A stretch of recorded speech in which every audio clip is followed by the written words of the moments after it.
নমস্কার, আমি বৃষ্টি। কেমন আছো সবাই? আশা করছি সবাই অনেক ভালো আছো, সুস্থ আছো। সবার সুস্থতা কামনা করে আজকে আবারও একটা নতুন ব্লগে সকলকে জানাই অনেক স্বাগত। এখন ঘড়িতে বাজে 7টা, আর আজকে ঘুম থেকে উঠেছি 6:30টার সময়। তো যে কাজগুলো ছিল সেগুলো আমি টুকটাক অনেক কিছুই করে ফেলেছি। আর এখন এই যে হাতে ঝাঁটাটা নিয়ে ঝাঁটটা পুরো ঘরটা ভালো করে দিয়ে দেব। আমার রুমটা যেহেতু একদমই রাস্তার সামনে, তো সেই জন্য প্রচুর তোমার ধুলো বালি এইগুলো তো হয়। যতবার ঘরটাকে 2-3বার ঝাড় দাও না কেন, তবুও মনে হয় যে না, ওই জায়গাটাতে মনে হয় ধুলো আছে, ওই জায়গাটাতে মনে ধুলো আছে। এই খুঁতখুঁতে অভ্যাসটা কিন্তু থেকেই যায়। আগের দিন দুপুরবেলা 3টের সময় থেকে বলতে পারো ওই বৃষ্টিটা শুরু হয়েছিল। তো সেই জন্য কয়েকটা ভিজে জামা কাপড় ছিল ওই সিঁড়ির কাছেই আমি শুকিয়ে দিয়েছিলাম। আর এখন দেখো, এখন চলে এসেছি রুম মানে ছাদের ওপরে তোমার শুকোতে। আর এই যে ছাদটা আর দেওয়ালটা একদমই আমার রুমের বরাবর, একদমই গা ঘেঁষাঘেঁষি করেই আছে। জামাগুলোকে তোমার শুকিয়ে দিলাম। আর এদিকে তোমার ও চলে এসছে, আর দেখি বাজার থেকে কি কি নিয়ে এসছে। ও তো কি করলো, হাতটা ধুয়ে তোমার ঠাকুরের জন্য ফুলটা নিয়ে এসছে। আর আজকে যেহেতু ছুটির দিন, তো ও বাজার থেকেই তোমার ফুল নিয়ে আসে। মাঝে মধ্যে কখনো কিন্তু সামনে দিয়ে ফুলওয়ালা যায়, তবে সেভাবে ঢাক দিয়ে যায় না, তো তাই বুঝতেই পারি না আমি যেহেতু রুমের মধ্যে থাকি।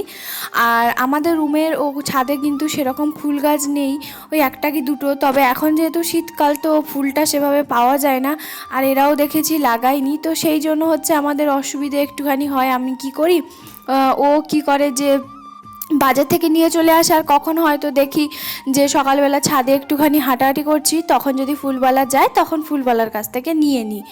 তো যাই হোক, এদিকে চলে এসেছি। এখন টমেটোগুলোকে একটা ঝুড়ির মধ্যে রেখে দেব।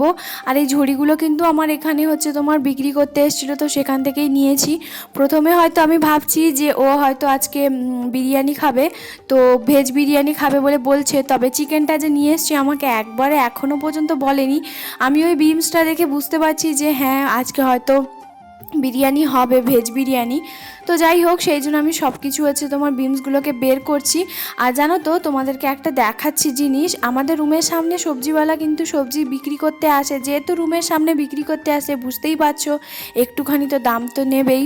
তো সেই জন্য আমরা না এখান থেকে নেই না। হ্যাঁ, খুব বেশি যদি দরকার হয় তখনই কিন্তু আমি রুমের সামনে থেকে নিই, নাহলে কিন্তু আমি সেরকমভাবে নিই না।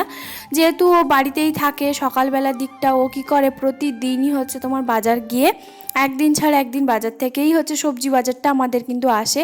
আর এই যে দেখো, এক গুচ্ছ তোমার ধনেপাতা, যেটার দাম মাত্র 5 টাকা। আর সেদিনকে আমি অর্ধেকটা নিয়েছি, আমার রুমের এই সামনে থেকে নিয়েছে আমার কাছ থেকে 10 টাকা।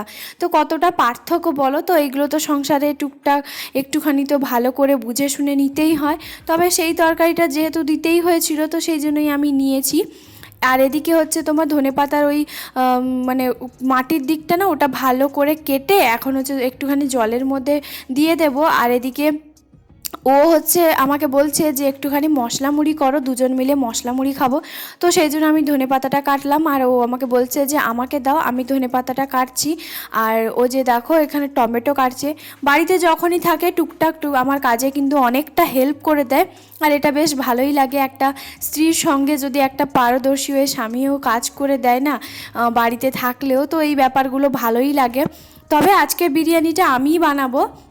আর এই যে দেখো, এদিকে ওর জন্য মশলা মুড়ি ও বলছে যে আমি ছাদের উপরে খাবো।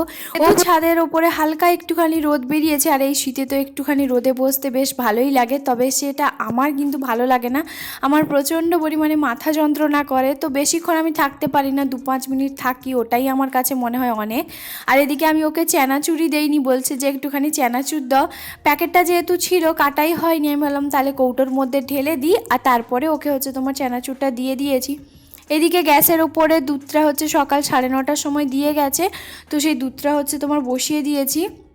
আর এদিকে চানাচুরটা কৌটোর মধ্যে ঢেলে এখন যাব ওকে চানাচুরটা দেবো। তারপরেই বাদবাকি টুকটাক কাজগুলো করব। আর এখন আমাকে বারবার বলছে তুমিও খেয়ে নাও, খেতে দেরি হচ্ছে। তো এই যে দেখো, এখন আমিও কিন্তু খেতে বসে পড়েছি, মানে ওর সঙ্গেই একটুখানি ছাদে ঘুরে ঘুরে কথা বলছি। আর আজকে জানো তো খুব একটা রোদ বেরোয়নি, তবে দুপুরবেলার দিকে আশা করছি রোদটা বেরিয়ে যাবে, কারণ রোদের এইরকমই ব্যাপার, কখনো বেরোয় কখনো আবার বেরোয় না। আর এদিকে চলে এসছে বেচারা, অনেকটা পরিমাণে মুড়ি খেতে পারেনি, আমাকে হচ্ছে তোমার দিচ্ছে, বলছে প্লিজ একটুখানি খেয়ে নাও। আমি বলছি আমি কেন খাবো, তো এরকমটাই চলছে। আর আমি প্রথমে যখন প্লাস্টিকের মধ্যে হাতটা দিই তখন বুঝতেই পেরে গেছি এটা কিন্তু চিকেন আছে। তো আমি ভেবেছি হয়তো পনিরটা আছে, কারণ আমাকে যেহেতু বলছে যে ভেজ বিরিয়ানি করো। আসলে ও এইভাবেই হচ্ছে যখনই বাড়িতে থাকে না এই মজাগুলো সব সময় করতে থাকে। যাই হোক, এদিকে কিন্তু চিকেনটা হচ্ছে তোমার নিয়ে এসছে, আর 550 কি 600 গ্রাম মতন চিকেন হবে। আর চিকেনটা যেহেতু মানে কি এখানকার সত্যি খুবই ভালো, চিকেন বলো একদম দেশি মুরগি, আর হচ্ছে চিকেন বলো মাটন বলো, সত্যি এখানকার কিন্তু খুবই ভালো পাওয়া যায়। এমনকি বিশ্বাস করবে না, মাছটাও কিন্তু টাটকা একদম পাওয়া যায়, জ্যান্ত, মানে মরা মাছ একদমই এখানকার মানুষ খায় না, যতজন খায় বাঙালি ওরা আছে। তো যাই হোক, এদিকে ও কিন্তু ছাদের উপরে বসছে আর আমাকে এখন বলছে যে আমাকে সব কিছু সামনে হচ্ছে তোমার দিয়ে যাও, আমি পেঁয়াজ আলু সব কিছু যা যা আছে সব কেটে দেবো। আমাকে এটাই বলছে যে কোনটা আগে প্রথমে নেবে সেটাই হচ্ছে আগে বলো। তো আমি বললাম আদা রসুনটা আগে ছাড়িয়ে দাও, আদা রসুনটা বেটে তারপরে হয়তো আমি চান টান করতে যাব। তারপরে ভাবলাম যে না থাক, তুমি হচ্ছে যেইটা করছো আগে করো, আমি চান টান করে আসি। এদিকে আমি প্রথমে হচ্ছে চান করতে যাওয়ার আগে ভাবলাম যে না একটুখানি চা করে খেয়ে নিই। আর ওকেও জিজ্ঞেস করলাম, ওর তো মুখ থেকে না ছাড়া হ্যাঁ বেরোবেই না, যেহেতু এখন খুব একটা বেশি কিন্তু ঠান্ডাটা নেই, যদি খুব একটা ঠান্ডাটা থাকতো তাহলে হয়তো খেত। ওই যে বললাম ও একদমই চা পছন্দই করে না, মানে নিজে তো খায় না ওই রকমটাই, তো আমি শুধুমাত্র আমার জন্যই করি, তবে সেভাবে কোনো কিছু অসুবিধেও মানে করে না, বলে না কিছু। যাই হোক, এদিকে কিন্তু চালটা যে নিয়ে এসছে, তো চালটাও হচ্ছে ভালো করে ধুয়ে নেব। আর বিরিয়ানির চালটা কিন্তু ও সবসময় এইভাবেই হচ্ছে নিয়ে আসে, যখনই বিরিয়ানি হয় তখন সেরকম খুব একটা বেশি থাকেও না, কারণ ওই তো দুজন মানুষ খাই, আবার বেশি দরকারের কি আছে। আর ছুটির দিন বলতে পারো একটু খাওয়া দাওয়া না হলে হয় কি বলো। আর মঙ্গলবার ওর যেহেতু রুমে মানে থাকে, ওর ডিউটিটা ছুটি থাকে, তো সেই জন্য খাওয়া দাওয়াটা আমাদের স্বাভাবিক একটুখানি হয়। আর এই যে দেখো, এদিকে হচ্ছে তোমার ভাতটা বসিয়ে দিয়েছি, ওর মধ্যে দিয়েছি নুন আর গোটা গরম মশলা আর সাদা তেল, আর এর মধ্যে চালটাও আমি ঢেলে দিয়েছি। তো এখনও পর্যন্ত কিন্তু কিছুই হয়নি, তো আমি 70 থেকে 80% হচ্ছে তোমার কুক করব। আর তারপরে আমি চান টান করেও এখানে চলেও এসেছি। চান করে এই যে দেখো, ও যেহেতু আলু সব কিছু কেটে নুন হলুদ লঙ্কার গুঁড়ো অল্প একটুখানি দিয়ে মাখিয়ে রেখেছিল, তো সেই জন্য এখন হচ্ছে বেশ ভালো সুবিধে হয়েছে। এখন প্রত্যেকটা আমি আলুগুলোকে ভালো করে ভেজে নেব। আর জানো তো, বিরিয়ানি বলো মাটন বলো, আলু ছাড়া ইনকমপ্লিট মনে হয়, মানে আলু জাস্ট দারুণ লাগে। তবে আমি জানো তো খুব একটা তরকারিতে আলু ব্যবহার করি না, মাছের ঝোলে আলু একটা ওর জন্যই দিই, শুধুমাত্র ওই খায়। আর এদিকে দেখো অনেকটা পরিমাণে আলু, যেহেতু আমাদের বিরিয়ানি আর মাংস বলো মাটন বলো, তো এই সব জিনিসগুলো যখনই হয় আমাদের কিন্তু রাতের জন্য আর চিন্তা করতে হয় না, মানে রাতের রান্নাটাও একদম হয়ে যায়, যেহেতু বেশি করেই নিয়ে আসে। আর এদিকে হচ্ছে আমি দুধের মধ্যে কেওড়া জল, মিঠা আতর আর হচ্ছে তোমার একটুখানি ফুড কালার দিয়ে ভালো করে কিছুক্ষণের জন্য রেখে দেব। এতে কি হয়, কালারটাও বেশ ভালোভাবে ধরে আর খেতেও কিন্তু জাস্ট দারুণ লাগে, বেশ গন্ধটা কিন্তু খুবই সুন্দর লাগে। আর আমি খুবই সিম্পলভাবেই হচ্ছে তোমার তৈরি করি। এদিকে ও চান করে চলে এসছে, আর বাড়িতে যেদিনই ও থাকে সেদিন কিন্তু ও পুজোটা ওই করে। তো যাই হোক, এই যে দেখো ও এখন পুজোটা করে নিচ্ছে।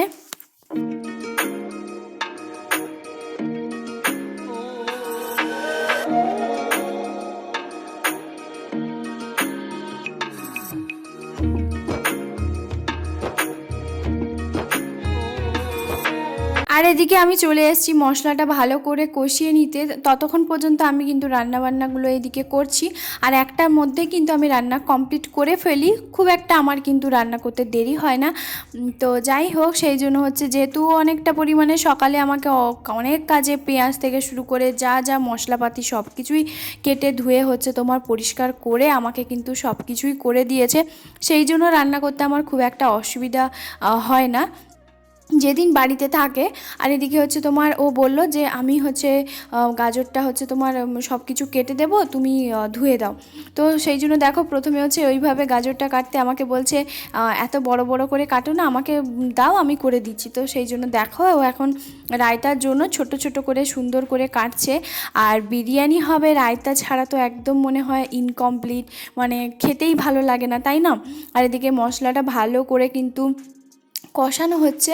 আমাদের রুমে কিন্তু আমি সবসময়ের জন্য বাড়িতেই হচ্ছে তোমার বিরিয়ানিটা রান্না করি, আর সেই বিরিয়ানিটা খেতে কিন্তু ও ভীষণ পরিমাণে ভালোবাসে। প্রথম আগে যখন আমি বিয়ের আগে বলো না কেন, ও বলতো যে আমার বিরিয়ানি যেন একদম ভালো লাগে না, তবে যেদিন থেকে আমার মায়ের হাতে রান্না খেয়েছে সেদিন থেকে ওর যেন বিরিয়ানি বিরিয়ানি সবসময় মাথায় হয়। যাই হোক, তারপর মায়ের কাছ থেকে শিখে আমি কিন্তু এখন কিন্তু বেশ বিরিয়ানিটা বানাতে পারি, ওই মোটামুটি ওই যে সিম্পলের মধ্যে। তো যাই হোক, সব কিছু দিয়ে 2 লেয়ারের মতন হচ্ছে তোমার করেছি। আর এই এক হাঁড়ি যে ভাতটা হয়েছে এটা আমাদের দুপুরে আর রাতে বেশ অনেকটা পরিমাণে হয়ে যাবে, আর হাঁড়িটা কিন্তু বেশ অনেকটাই বড়। তো যাই হোক, এখন হচ্ছে পুরো গোলা যে জলটা, দুধের যে গোলা যে জলটা, তো সেটাই হচ্ছে পুরোটা ভালোভাবে দিয়ে দিতে কালারটা কত সুন্দর আসে, তাই না?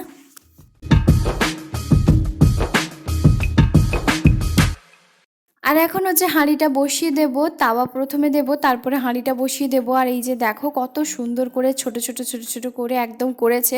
এটা যদি আমি করতাম তবে এতটা ধৈর্য সহকারে করতাম না, কোনো কিছু কাজ বলো ও কিন্তু খুব সুন্দরভাবে করে, আর যেটা কিন্তু খুবই ভালো লাগে। আর এতে সব রকমের সবজি আছে, মানে সবজি বলতে পারো ওই শসা, পেঁয়াজ, কাঁচা লঙ্কা, ধনেপাতা, গাজর, তো এগুলো দেওয়া আছে। বেশ ব্যাপক লাগছে, তাই না? দেখতে খুব সুন্দর লাগছে, কালারফুল কালারফুল।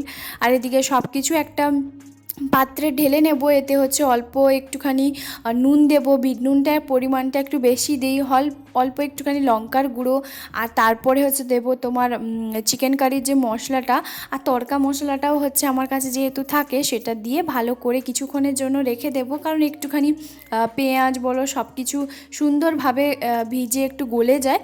তারপরে সবার শেষে কিন্তু টক দইটা দেবো, যেহেতু টক দইটা হচ্ছে তোমার নিচে হচ্ছে তোমার ফ্রিজে ওখানে ওদের বাড়িতে রেখে দিয়ে আসি, সেই জন্য। এইদিকে দেখো ঢাকাটা দিয়ে রেখে দিলাম, আর এদিকে হচ্ছে তোমার বিরিয়ানিটাও ভাপে বসিয়ে দিয়েছিলাম। তো বিরিয়ানিটা এখন বেশ ভালোভাবে হয়ে গেছে, আর এখন চলে এসেছি দইটাকে দিয়ে ভালো করে আরও কিছুক্ষণের জন্য নাড়িয়ে নেব।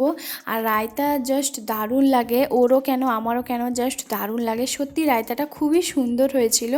তো এই যে দেখো, তো প্রত্যেকটা জিনিস ভালোভাবে কিন্তু হালকা একটুখানি মানে ভেজা হয়ে গেছে, মানে একটু গলে গেছে বেশ সুন্দরভাবে, আর এইভাবে করলে কিন্তু বেশ দারুণ লাগে।